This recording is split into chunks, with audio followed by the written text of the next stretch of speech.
Hey, welcome to Connection Over Coffee with me, Phil McAuliffe, the Loneliness Guy. In this episode, we're going to have a chat about how you can make friends as a gay man. But before we jump into the conversation, I need to let you know that this podcast contains content relating to the physical, mental, and emotional well-being of gay men.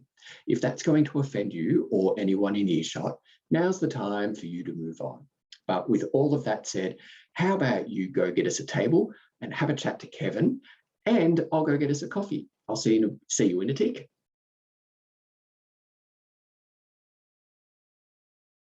Hello, YouTube. How are you? It's great to see you. And let me know if where I find you today. So I'm in Canberra in Australia, and just wonderful to know where you are in the world where you're watching this. All right, let's jump into it, hey? Here you go. Now, if this is the first time that you've joined me for coffee, I want to say hi and welcome, whether you're joining me on YouTube or through listening to me on a podcast. Welcome. It's fantastic that you're here. And if you're a return coffee getter with me, coffee drinker with me, welcome back. It's simply wonderful to have your company once again. And I want to say this, and I say this at the beginning of every episode, that the stigma of loneliness actually stops us from getting the help to get the connection that we need to move beyond our loneliness. And you may have just got a real life example of the stigma of loneliness, where your finger may have hovered over the play button before joining me for coffee. And if that's the case, I want to say how proud I am of you and how just how much I think you're awesome for pressing play, because loneliness as a subject is something that we don't want to really engage with, and we certainly don't go looking for it unless we suspect that we might be lonely. So however you are today and whatever brought you here, I just want to say that I am proud of you. You've joined a conversation that promises to be a fantastic conversation, and well, I hope it's enlightening for you, because this content was something that I put to my audience on Instagram. I gave my awesome audience on Instagram a choice between two topics. One was on the numbing and how we numb the thoughts and feelings of loneliness and what to look out for. And the other was how to make friends as a gay man. Overwhelmingly, like 88% of responses said that they wanted to hear about how to make friends as a gay man. Their wish, my command. And I wrote and published a blog post, how to make friends as a gay man, on my website, thelonelinessguy.com, in the blog section on the 4th of November. And it contains a whole list of hints and tips and traps for young players and not so young players. I think the polite way of saying that is for the young and the young at heart, about how to make friends. Because reality is, this making friends, we know, conceptually that it's a really important thing. Friendship is an important bond for everybody, for every human. And it's also really difficult to make friends as an adult. And I've experienced this through my life, and particularly as I have moved from place to place to place through my life. I've lived in many different places over the last 20 years. And each time you say goodbye to friends, you make new friends. And in many places, it's not easy to make friends. And indeed, much of the advice that I put in the blog came from my own lived experience. And the older I get, the harder it feels like to make friends. And particularly because some people, just aren't recruiting friends, and, or don't really know how to receive sort of friendly advances. So we'll get into that in just a moment, but I just wanted to acknowledge that it's weird, it's awkward, it's like, it's deeply uncomfortable. And that's okay. And that's okay. You're capable of doing awkward, doing uncomfortable things, and knowing that you can come out of it on the other side with some rich experiences and great stories.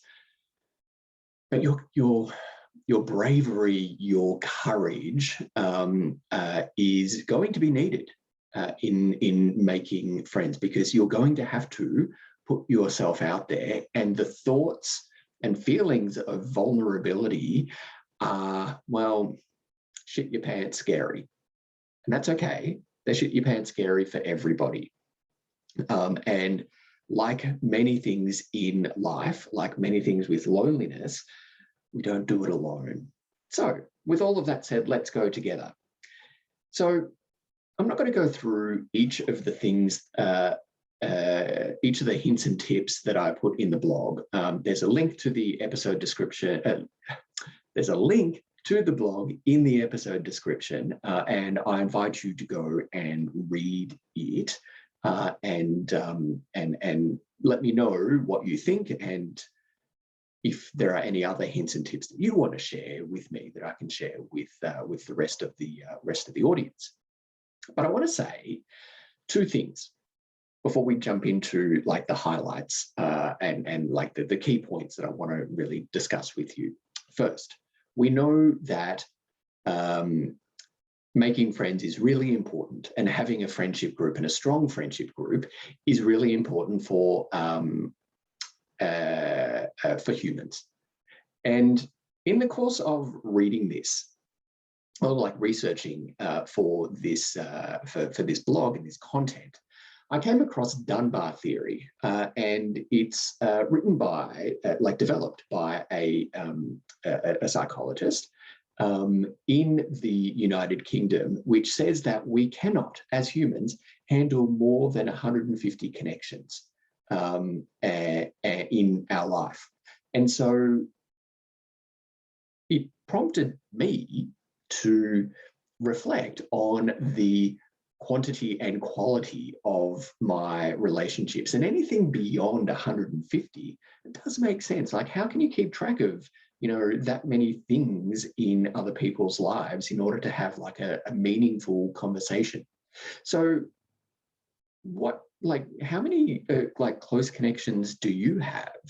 And in jumping into this content, bear in mind that it's not necessarily the quantity, it's not the amount of friends, it's not the number of friends that are the key thing, because we know that we can be alone in a crowd. It's the quality of the connections that we always need to go for, and quality connections require us to be vulnerable, to open up, to share ourselves, and to receive, to be open enough to receive others when they're being vulnerable. Friendship is made up of moments like that, of shared moments. And the second thing that I want to say is the importance of friendships for gay men, or anybody on the rainbow spectrum, but particularly for gay men, if our families don't accept us for not being straight and fitting into a heteronormative norm. So for whatever reason, if our families don't accept us, our friendship groups can fill the space in our life left by our families, and our friends become our families. And that's a wonderful relationship. It's a very tight, deep bond. And it's a beautiful thing, but many of us don't have it. Many of us don't have it. So let's jump in, acknowledging that truth. Let's jump in and go through a couple of the points that I raised in my blog for the remainder of this coffee. So there's lots of advice. There's lots of advice online about how to make friends, and there's advice that simmers down to the truth that you need to put yourself out there, identify what hobbies you like, and go find a group who like to do that.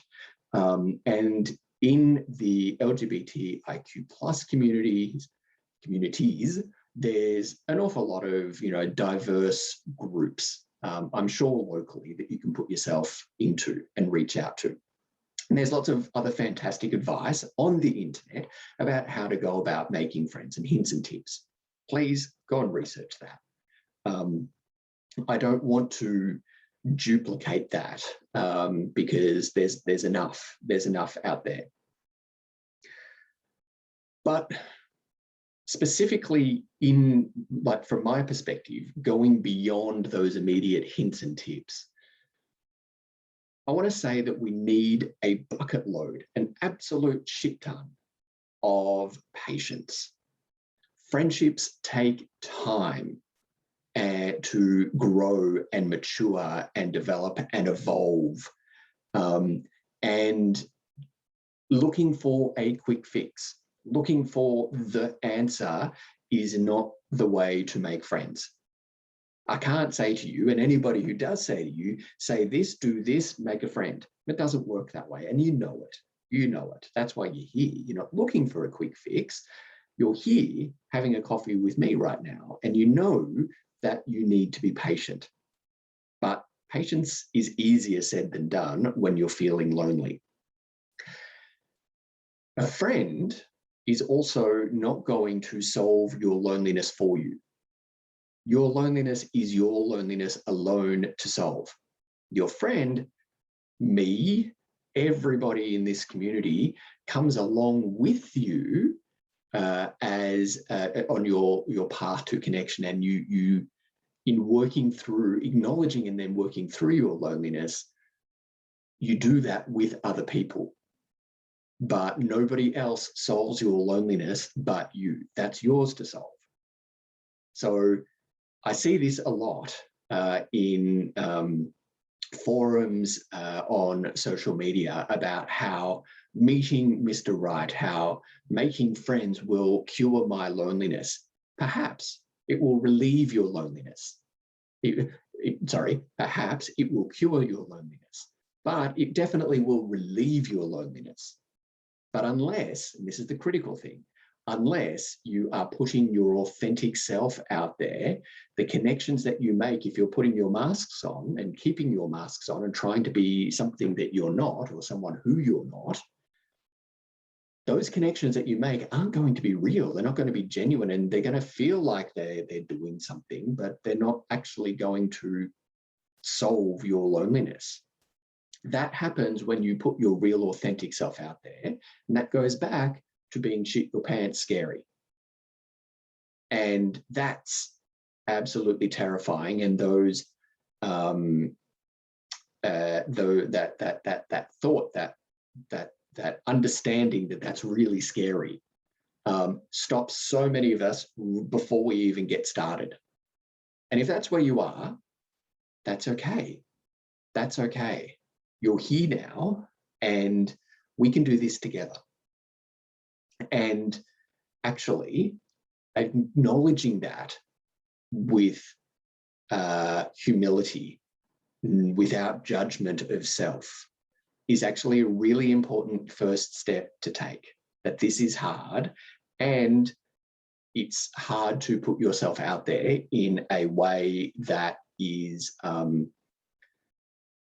where you're feeling safe. Because I'm sure that you can point to many periods, many events in your life where you have tried to make friends and you've put yourself out there and it might have worked, might not have worked, but you may have received either overt messages or covert messages, like subtle messages, that in putting yourself out there, you're somehow too much for that person or that group. Like me right now, you're probably thinking back to many instances in your teenage years where you put yourself out there and you go, hey, you know, let's be friends and stuff. And after a little while, it's like, whoa, whoa, whoa, you're too much, or you're not enough. So we constantly, through life, after receiving those messages, we kind of go through life like some kind of pinball, oscillating between being too much, too little, not enough, and working to edit ourselves to find a middle ground where we are just enough for everybody in every situation. I need to say this right now. I get it. This is really hard because in the editing, you've likely told yourself some stories to make sense of other people's response to you. And those stories over time have hardened into beliefs about yourself. Many of those beliefs are not actually true. They're a truth that we have made up within ourselves. Now, when I realized this, I needed help to actually chisel away at the beliefs that I had built up around myself, that I am too much, that I am not enough, I'm not good looking enough, I'm not buff enough, I'm not smart enough, I'm not athletic enough, or I'm too over the top, I'm too intense, I'm too serious, or you know, I'm too nerdy because my interests somehow don't align with the people that I, you know, was surrounded by. Or I'm too, you know, opinionated, I'm too blunt, I'm too direct. And then when I try to be, you know, more diplomatic, I get, whoa, you're too confusing. Don't know what you're trying to say. So right now, and this is a fundamental truth, you are enough right now. You don't need to edit yourself. You don't need to project. You don't need to put masks on. You're enough right now, and you're worthy right now of love and belonging, and the love and belonging that comes from friendship. You're worthy of that right now, just as you are. Your faults, your light, your dark, the things that cause you shame and the things that you're proud of, all of it, the wonderful package that you are, you're worthy of that right now. For I am also worthy of that right now. The key to getting beyond that is to put you out into the world. Part of that, you're not actually going to be everybody's cup of tea. And that's hard. That's really hard. But you're going to be someone's friendship cup of tea. Someone is waiting for you to be out in the world as you. And that is a beautiful thing. But does that remind you of something? Because if it reminds you of dating, then you're pretty much on the mark. Because the general weirdness, the general awkwardness of making friends is really similar to dating. And for gay men, that's really confusing because we don't know if we're being approached to as a, you know, like someone's approaching us in some kind of social situation, or we're approaching someone else in some kind of social situation. We don't know if it's like just friends. We don't know if it's sexual. We don't like, are they hitting on me because they like me, or are they hitting on me because they want to be friends? Are they hitting on me? Lonely mind here. Are they hitting on me because they've like not hitting on me? Are they approaching me because they feel sorry for me? And it's this kind of rich sort of mixture in our head, which makes it very confusing. Is he looking at us because he wants to see me naked? Or is he looking at me because, I don't know, he wants to go and get a coffee and, go and have a chat and, all that kind of stuff. And much of the feedback that I get about this topic is about that confusion, and how many gay men, and I'm not going to say that I'm above this at all, but have made really good friends after having sex with them. And it eventuated that there was very little sort of sexual connection, but there was actually, a deep friendship. And for many gay men, that is a kind of a vetting process. It's like, well, we've paid attention to the spark of connection, which is really important. That's another tip, paying attention to what's going on when we're being seen, heard, and feeling that we belong with someone. But we need to test sometimes, and we feel that we need to test whether that spark is actually sexual chemistry or actually just, a connection. And, getting sex out of the way is, a way of knowing whether that compatibility included sexual compatibility, or was, just another type of connection. Don't mean to diminish the other type of connection at all. And if this is what you've done, if this is what you do, then I'm not going to say it's right or wrong. I'm not going to shame you, at all, because, I've done it. And, that some of the friendships that I've made from that have actually just been great. But if that's the only way that you are making friends, I encourage you to diversify your skill set and use another kind of some other strategies to put yourself out there. And the key there is the diversification. And try something different rather than only meeting and making new friends after you've fucked. The final thing that I want to say is, so after we're, using sex as a vetting process, paying attention to the spark of connection, being yourself and being who you are, knowing that that's really hard. That's really hard because we've challenged we're not challenged. We've told ourselves stories, and those stories have hardened into beliefs about who we are and how we need to relate to the world. So all of that advice, the final one that I want to leave you with during this coffee is this, and this is really important. Are you in a position right now in your, I'm trying so hard desperately to avoid this word, your loneliness journey. Michael Diorio, if you're listening to this, I feel really dirty saying that. But what I want to say is, wherever you are on that, I'm going to say it again, your loneliness journey, you need to pause a moment.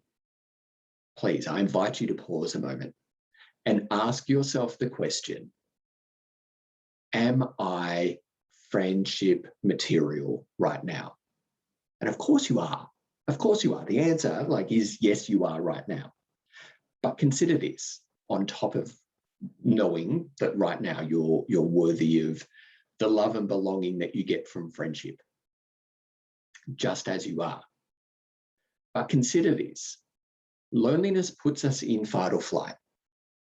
Our response to sometimes our response to trauma is to put walls up that keeps other people out, to keep us safe.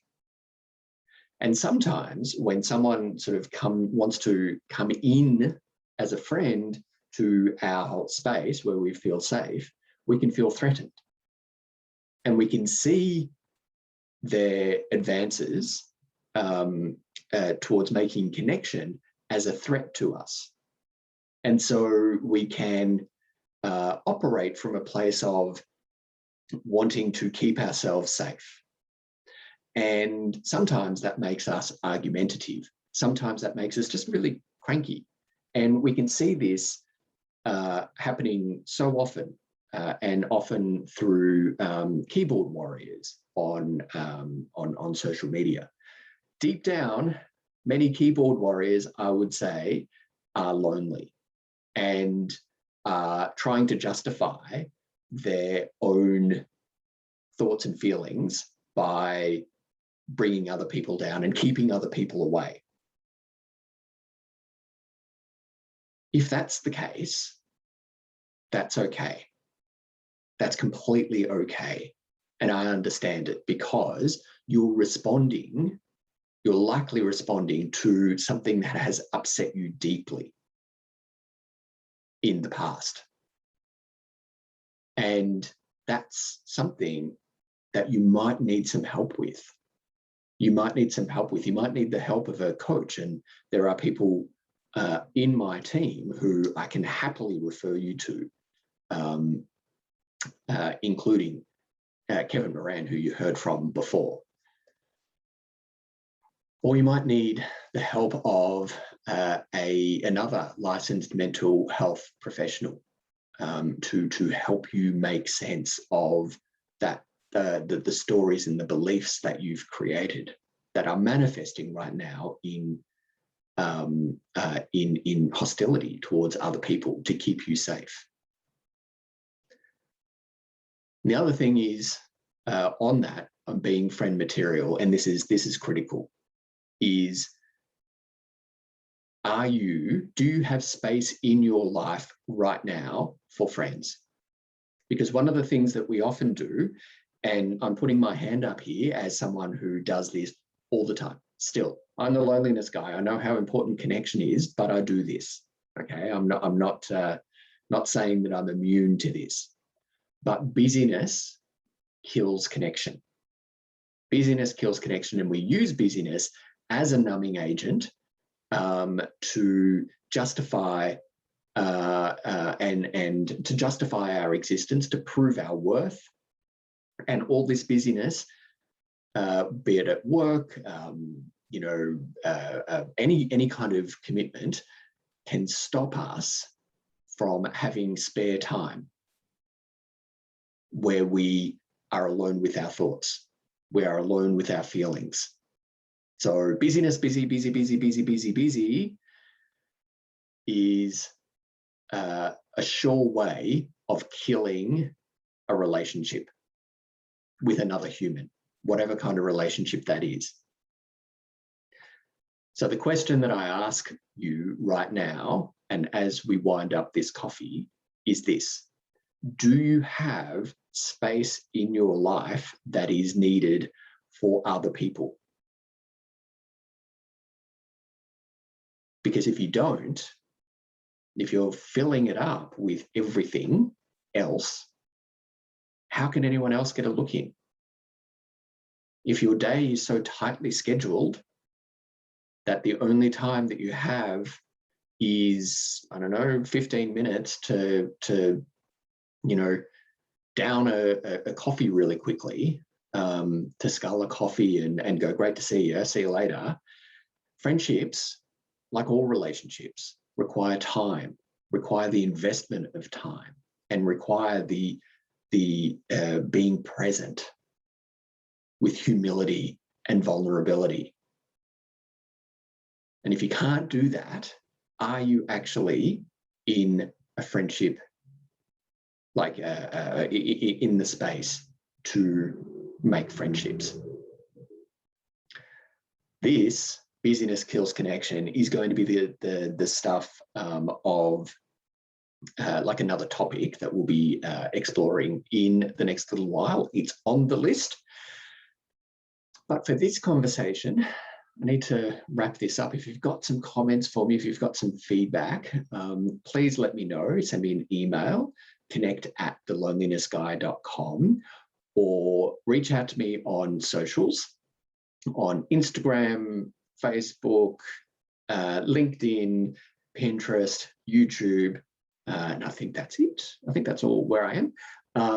And I'm trialing something here. I've got a notion, but I need evidence. I've got a notion that those people who share content relating, that destigmatizes loneliness and promotes authentic connection for gay men globally, when they share that, they're better lovers.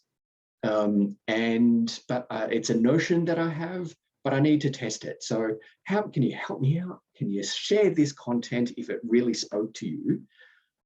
Share it amongst your friends, your network, and on social media, or on a chat app, whatever it is.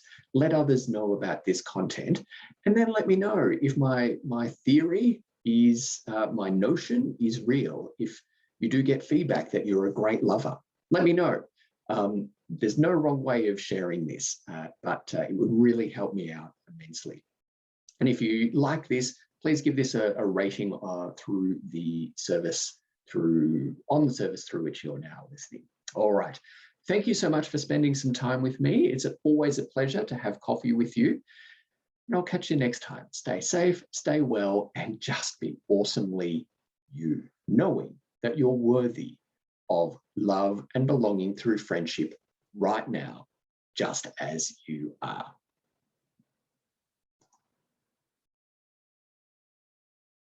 Thanks.